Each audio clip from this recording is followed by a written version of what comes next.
guys, welcome back to Youth News.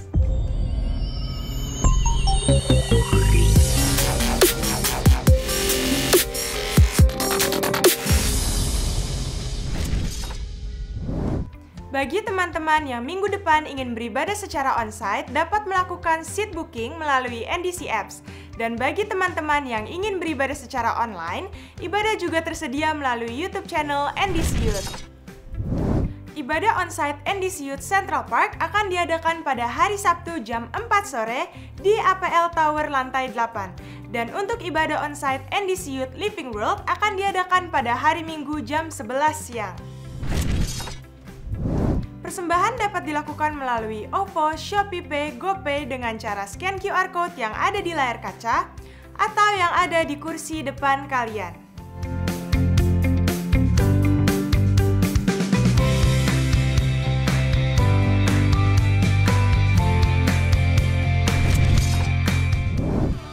NDC Worship mengadakan live worship through it all. Mari berikan penyembahan tertinggi kepadanya, sebab ia setia. Live worship diadakan pada Jumat, 8 Juli 2022, pukul 19.30 di NDC Central Park. Tempat sangat terbatas. Dapatkan e-tiketnya di ndcworship.com/throughitall sekarang juga. Setiap e-tiket akan mendapatkan 1 buah CD album Mighty.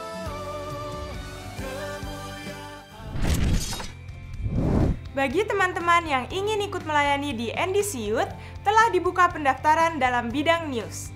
Ada bagian camera operator, editor, dan juga host. Untuk informasi lebih lanjut, silakan hubungi nomor berikut ini.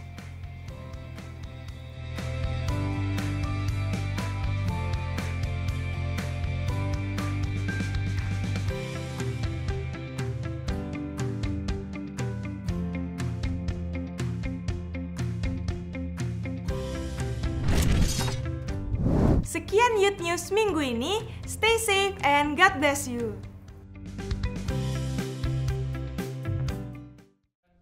Shalom NDC Youth.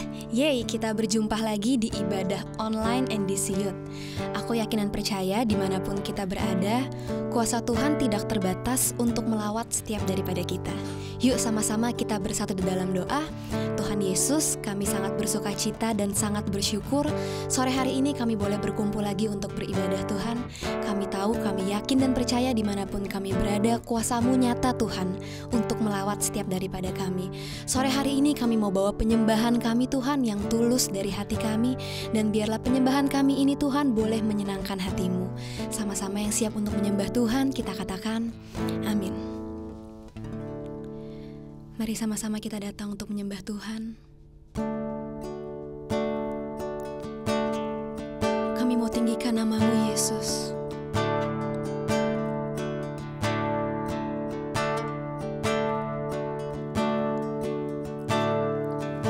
You were the word at the beginning, one with God the Lord Most High. Your hidden glory in creation, now revealed in you, our Christ. What a beautiful name it is. What a beautiful name it is. The name of Jesus Christ, my King. What a beautiful name it is. Nothing compares to this. What a beautiful name it is. The name of Jesus.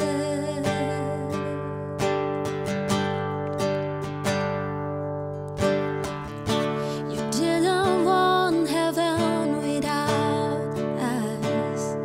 Jesus, you brought heavens down. My sin was great, your love was greater. What could separate us now? What a wonderful name it is. What a wonderful name it is. The name of Jesus.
Jesus Christ, my King.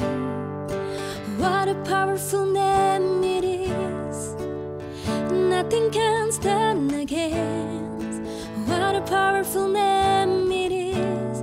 The name of Jesus. What a powerful name it is. What a powerful name it is. The name of Jesus Christ, my King. What a powerful name it is. Nothing can stand against. What a powerful name it is. The name of Jesus. What a powerful name it is.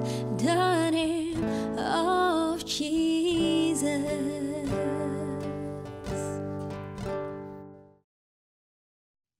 Bapa di dalam surga, kami mengucap syukur Tuhan kalau hari ini kami boleh beribadah kepada Tuhan. Terima kasih buat hadirat-Mu yang luar biasa. Mulai dari pujian penyembahan, kami percaya Tuhan hadir di tempat kami masing-masing. Dan sebentar Tuhan kami mau belajar firman Tuhan, biarkan Kau yang buka hati kami, biarkan lewat firman Tuhan kami dengar hari ini, kami boleh belajar, dan kami boleh menjadi pelaku-pelaku firman. Terima kasih, kami sambut firman-Mu dengan sukacita, di dalam nama Yesus kami berdoa. Amin. Shalom teman-teman semua, welcome back to NDC Youth Online Service. Ya, saya senang sekali bisa kembali untuk ada di sini beribadah bersama-sama dengan teman-teman. Nah, di sepanjang bulan ini kita udah tahu ya, kita belajar satu tema yang luar biasa yaitu Armor of God. Dan kalau teman-teman mengikuti sepanjang bulan ini, kita udah belajar 4 bagian dari Armor of God.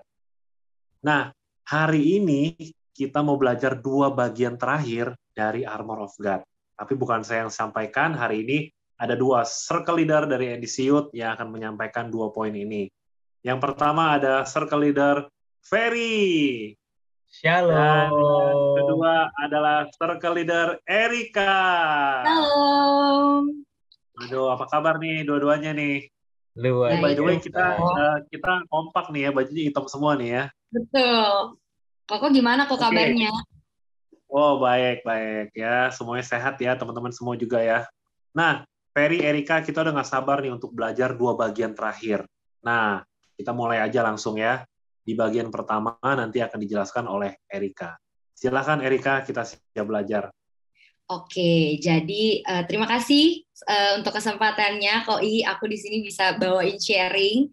Dan kali ini aku dapat kesempatan untuk bawain salah satu perlengkapan senjata Allah. Gila sih. Ini suatu kesempatan yang sangat bagus. Terima kasih deh pokoknya buat Ko Iwan. Oke, dan aku tuh di sini mau bahas tentang the helmet of salvation atau ketopong keselamatan. Dan sebelum itu, aku mau bacain dulu ayatnya di Efesus 6 ayat 17. Aku bacain. Dan terimalah ketopong keselamatan dan pedang roh, yaitu firman Allah. Dan terimalah ketopong keselamatan dan pedang roh. Jadi 2 perlengkapan senjata Allah yang hari ini kita akan bahas adalah ketopong keselamatan dan pedang roh. Seperti yang aku udah bilang, aku akan bahas ketopong keselamatan atau the helmet of salvation. Nah, ketopong keselamatan itu kan ada 2 kata tuh ya. Ada ketopong, ada keselamatan. Kita kulik kali ya, apa itu ketopong, apa itu keselamatan. Ketopong itu biasanya dimaknai sebagai topi yang dipakai untuk tentara berperang. Di mana mereka ketika pengen berperang, mereka akan pakai topi itu untuk memperlengkapi pakaian mereka yang ketopong itu akan dipakainya di kepala. Atau kalau misalkan di zaman sekarang, ketopong itu mungkin topi baja kali ya, topi baja atau helmet gitu, disebutnya helmet atau helm gitu, dan itu dipakainya di kepala yang sebenarnya itu menggambarkan untuk melindungi pikiran kita gitu, atau kepala kita, makanya menggambarkan untuk pikiran kita gitu. Nah, kalau dengan kata keselamatan sendiri, apa sih keselamatan? Sebenarnya kata keselamatan ini di Alkitab itu banyak nih, bukan cuman tentang surga dan neraka, tapi bisa juga keselamatan di masa lalu. Bisa juga keselamatan di masa lalu saat kita pertama kali mengenal Tuhan sebagai Yesus dan Juru Selamat, bisa juga mengacu kepada keselamatan masa sekarang atau saat ini. Atau bisa juga mengacu pada keselamatan di masa depan, di masa yang akan datang. Nah, kenapa nih dituliskannya itu ketopong keselamatan? Kenapa ketopong keselamatan? Kenapa nggak ketopong yang lain gitu? Karena jika pikiran kita tidak dilindungi oleh pemahaman keselamatan yang benar, maka kita tuh akan mudah yang namanya ditipu. Ditipu sama siapa? Ditipu sama iblis. Nah, karena banyak orang juga nih yang pikirannya itu tuh sampai sekarang belum diselamatkan. Dan iblis itu nih akan sering menyerang itu dalam proses pengudusan. Apa sih proses pengudusan? Proses pengudusan ini adalah proses penyempurnaan diri kita nih semakin serupa dengan Kristus. Dan proses ini akan terus terjadi seumur hidup kita, sepanjang hidup kita. Dan hari-hari ini, iblis itu akan salah satu sasaran terbesarnya itu adalah menyerang pikiran kita. Kenapa? Kenapa pikiran? Karena di dalam pikiran itu tuh banyak hal yang terdapat kita pikirin gitu. Dan aku juga sempat research ini nih. Sempat research kalau misalkan pikiran itu adalah bagian terkuat dari kebanyakan manusia ya. Tapi bisa juga mungkin ada beberapa manusia yang berdasarkan tekadnya. Ada juga beberapa manusia yang berdasarkan perasaannya. Tapi paling besar itu berdasarkan pikirannya. Makanya kadang ya kok Ferry, kadang kita tuh suka mikir gini, aduh bisa gak ya gue ngelakuin hal ini di masa depan? Bisa gak ya gue ngelewatin masalah ini? Aduh masa depan gue gimana ya? Banyak banget pertanyaan yang muncul di pikiran kita gitu. Sampai akhirnya kita ada rasa khawatir, ada rasa cemas, dan sebagainya gitu. Bahkan iblis juga bisa pakai nih logika kita, pemahaman kita, value kita gitu. Bahkan sampai sekarang tuh value-value dunia banyak yang udah bergeser gitu. Bahkan filosofi-filosofi dunia yang sebenarnya tuh bisa aja tuh gak sama dengan Alkitab gitu. Dan kita nih sebagai orang percaya itu harus bisa nih yang namanya menjaga pikiran kita untuk sesuai dengan firman Tuhan. Nah, orang percaya ini kan orang yang sudah mengenal Tuhan ya, orang yang sudah tahu firman Tuhan. Makanya kita harus bisa nih yang namanya menjaga pikiran kita. Nah, kenapa nih pertanyaannya? Kenapa kita harus sungguh-sungguh menjaga pikiran kita? Itu jadi pertanyaan pasti. Dan aku mau buka ayatnya dulu nih. Ada di Roma 12 ayat 2. Aku bacain. Janganlah kamu menjadi serupa dengan dunia ini, tetapi berubahlah oleh pembaharuan budimu, sehingga kamu dapat membedakan manakah kehendak Allah, apa yang baik, yang berkenan kepada Allah, dan yang sempurna. Di sini udah ditulis nih, bila pikiran kita diperbarui, kita tuh dapat membedakan nih, mana yang kehendak Allah. Kadang aja nih ya, kita tuh bisa loh menemukan orang baik, dengan perilaku yang baik, dengan sikap yang baik, tapi pikirannya itu tuh masih terbelenggu dengan hal-hal yang nggak baik. Atau bahkan ya, kadang kita tubuhnya, jiwanya, raganya ada di gereja, tapi pikirannya tuh kemana-mana. Sering nggak sih kayak gitu? Aku juga pernah merasakan itu sih. Pikirannya di mana-mana, tapi tubuhnya di gereja gitu. Nah, sebegitu harusnya gitu loh, kita tuh menjaga pikiran kita. Dan aku juga punya sharing nih, aku punya kesaksian nih, pengalaman tentang menjaga pikiran. Aku kan umurnya 21 tahun nih, ya kan? 21 tahun masih muda. Dan biasanya umur 21 tahun sampai umur 30-an itu biasa orang sebut quarter life crisis, asik, quarter life crisis, di mana kita tuh masih nggak yakin nih sama kemampuan diri kita, masih nggak yakin akan masa depan kita, pokoknya rasa takut, semua jadi satu lah itu di situ. Biasa di umur segitu jadi tahu. Dan aku pun masih sampai sekarang masih suka merasakan hal itu gitu. Dan sebenarnya sharing yang aku sampaikan hari ini juga memberkati aku juga sih, kayak tertampar juga gitu loh dengan firman yang aku sharingkan hari ini. Kenapa? Sebenarnya ya, iblis tuh pakai pikiran kita supaya kita tuh merasa takut akan masa depan, merasa cemas, merasa khawatir. Yang akhirnya kita nggak percaya gitu loh akan janjinya Tuhan di masa depan. Gitu sih menurut aku. Dan ini yang terakhir nih, aku mau baca satu ayat lagi. Itu di 2 Korintus 10 ayat 3-5. Aku bacain. Memang kami masih hidup di dunia, tetapi tidak berjuang secara duniawi. Karena senjata kami dalam perjuangan bukanlah senjata duniawi, melainkan senjata yang diperlengkapi dengan kuasa Allah yang sanggup untuk meruntuhkan benteng-benteng. Kami mematahkan setiap siasat orang dan merubuhkan setiap kubu yang dibangun oleh keangkuhan manusia untuk menentang pengenalan akan Allah. Kami menawan segala pikiran dan menaklukkannya kepada Kristus. Aku bacain lagi kali ya, ini kita akan fokus di ayat yang kelima. Aku bacain diulang lagi nih. Kami mematahkan setiap siasat orang dan merubuhkan setiap kubu yang dibangun oleh keangkuhan manusia untuk menentang pengenalan akan Allah. Kami menawan segala pikiran dan menaklukkannya kepada Kristus.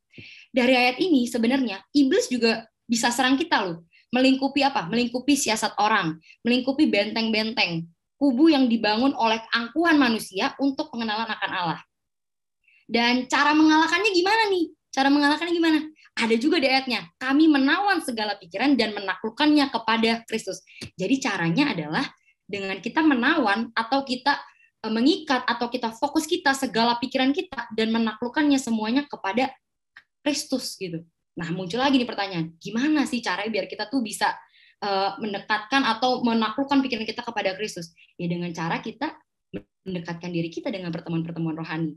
Join circle, ikut komunitas-komunitas yang baik, rajin berdoa, baca firman Tuhan. Akhirnya kita bisa menaklukkan pikiran itu kepada Kristus. Sebenarnya ini nih peperangan yang sesungguhnya untuk orang yang percaya. Nah, ketopong keselamatan juga itu berbicara mengenai jaminan iman loh guys. Jadi yang kita miliki di dalam Kristus itu juga jaminan iman, itu bagian dari ketopong keselamatan juga. Jadi iblis itu tidak bisa akhirnya membuat kita ragu-ragu lagi akan keselamatan yang Tuhan tuh udah kasih ke kita.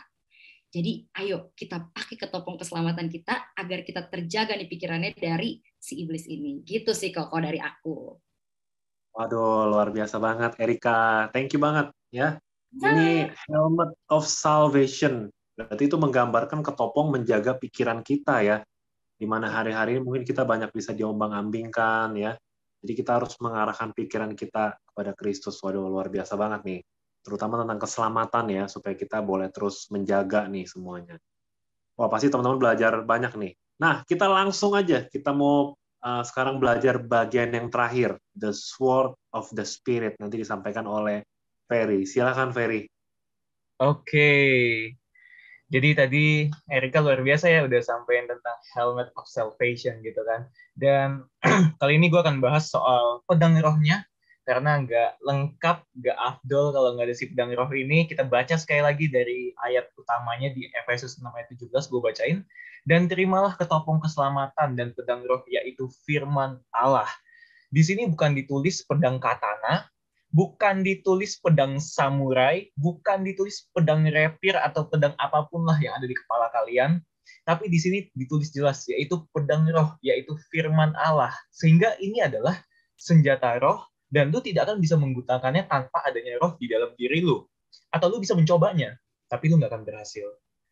Bahasa aslinya si firman yang digunakan di ayat Efesus ini, Efesus 6 ini, jadi di firman itu, di Alkitab itu ada dua bahasa aslinya, yaitu ada logos dan ada rema.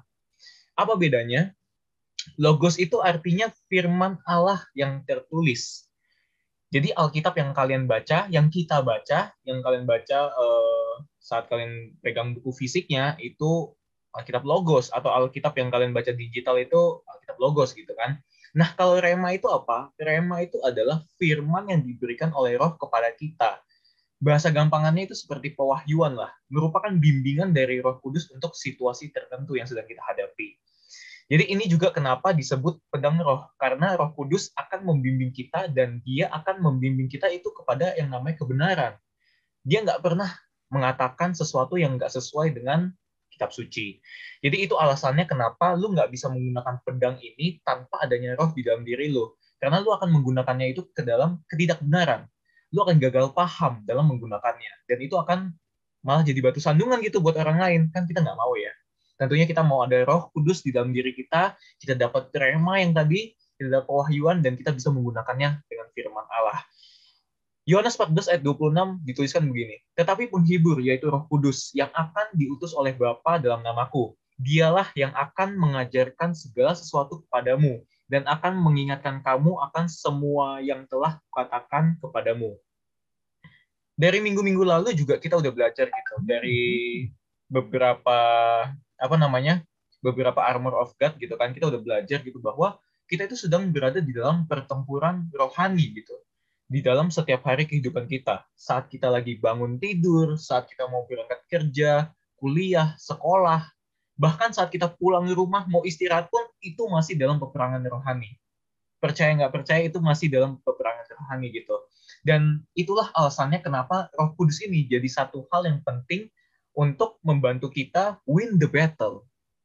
Oke? kita mau menang ya dari pertempuran ini ya, kita nggak mau kalah, kita nggak mau, bahkan kita jangan seimbang lah, jangan seri lah, kita harus menang gitu dalam battle ini. Dan Roh Kudus ini ada di dalam setiap diri kita. Oke, dia mimpin dan kita mengikuti.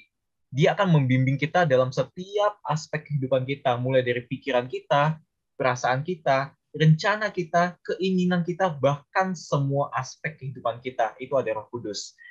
Gue akan coba kasih sebuah ilustrasi untuk biar kalian tuh ngerti gitu, Roh Kudus itu apa sih gitu, fungsinya apa sih. Ini gue akan coba kasih sebuah ilustrasi. Coba Koi, lu mikirin suatu hal di dalam pikiran lu sekarang. Gue akan hitung sampai 3. 1, 2, 3. Udah ya? Orang lain itu nggak akan tahu dan nggak akan dapat melihat apa yang sedang ada di pikiran lu. Setuju gak? Bahkan gue pun nggak tahu apa yang lagi lu pikirin sekarang. Bisa jadi lu lagi mikirin Cibel, ya kan? Bisa jadi lu lagi mikirin Kaiden, atau mikirin kerjaan lu. Bisa anything, ya kan? Tapi gue nggak tahu gitu. Cuman lu sendiri yang tahu apa yang sedang terjadi di dalam pikiran lu. Setuju ya? Dan begitu juga dengan Tuhan. Hanya Roh Kudus dari Tuhanlah yang mengetahui pikirannya Tuhan seperti apa. Dan hanya dialah yang dapat mengungkapkannya kepada kita semua. Jadi Roh Kudus itu seperti itu gitu. Jadi kalau lu gak ada Roh Kudus dalam diri lu gak akan tahu gitu rencana Tuhan atas hidup itu seperti apa, lu gak akan tahu. Dan itulah ilustrasinya gitu. Semoga kalian makin paham ya Roh Kudus itu gunanya seperti apa. Contoh paling gampang lagi, misalnya pas awal-awal kalian mengikuti Kristus gitu kan, tentunya kita semua baca Alkitab ya.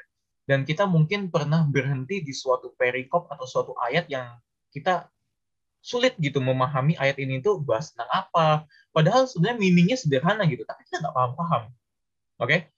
Bahkan yang kayak ya sederhana aja kita bisa gagal paham gitu. Tapi seiring berjalannya waktu, let's say 1 atau 2 tahun dari sekarang lah, saat lu baca ayat yang sama, terakhir kali lu baca, lu mungkin nggak paham. Tapi sekarang, lu udah paham, lu udah terbuka gitu. Ini gue bisa ngomong kayak gini karena ini terjadi dalam hidup gue juga. Gue diwahyukan, gue diberikan rema dari Roh Kudus, supaya gue paham nih ayat ini. Nanti akan gue ceritakan lah si ayat apa yang gue maksud tadi. Tapi si Sword of the Spirit ini sedikit berbeda dari bagian lain dari Armor of God ya.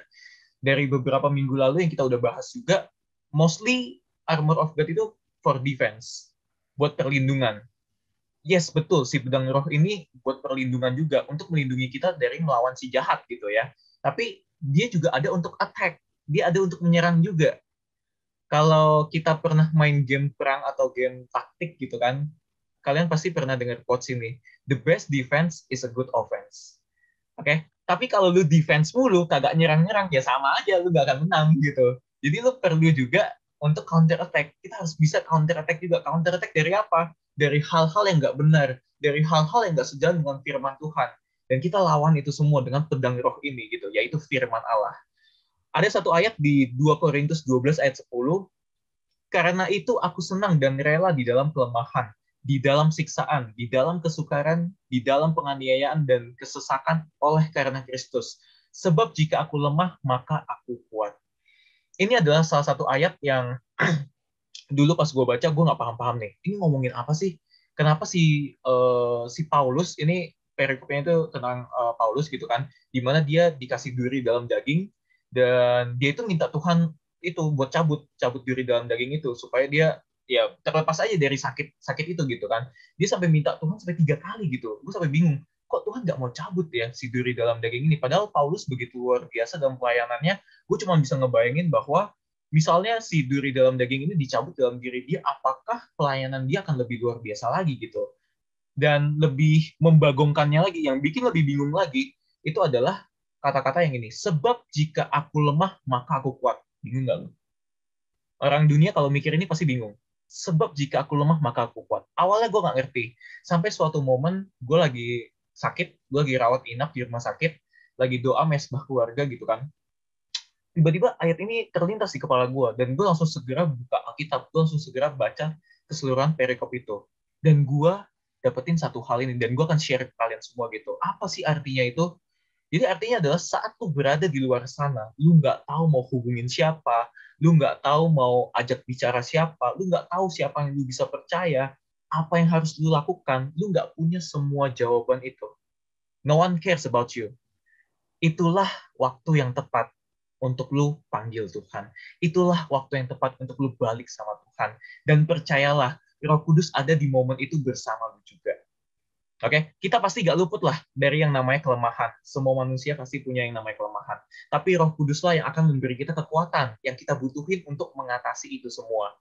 Sebagai ayat penutup gue di Roma 8 ayat 26, di sini ditulis, demikian juga Roh membantu kita dalam kelemahan kita, sebab kita tidak tahu bagaimana sebenarnya harus berdoa. Tetapi Roh sendiri berdoa untuk kita kepada Allah dengan keluhan-keluhan yang tidak terucapkan. Jadi, jangan buang waktu lagi, jangan buang waktu yang Tuhan berikan untuk kita semua. Gunakanlah itu untuk menjalankan perlombaan sebagai seorang pejuang. Bertarunglah dengan baik, dan gunakanlah armor of God. Sekian sih, itu dari gue, Boy. Waduh, mantap nih. Luar biasa sebagai penutup bagian terakhir ya, Vera. The Sword of the Spirit. Jadi yang satu hal yang menarik ya, kita mesti juga attack ya.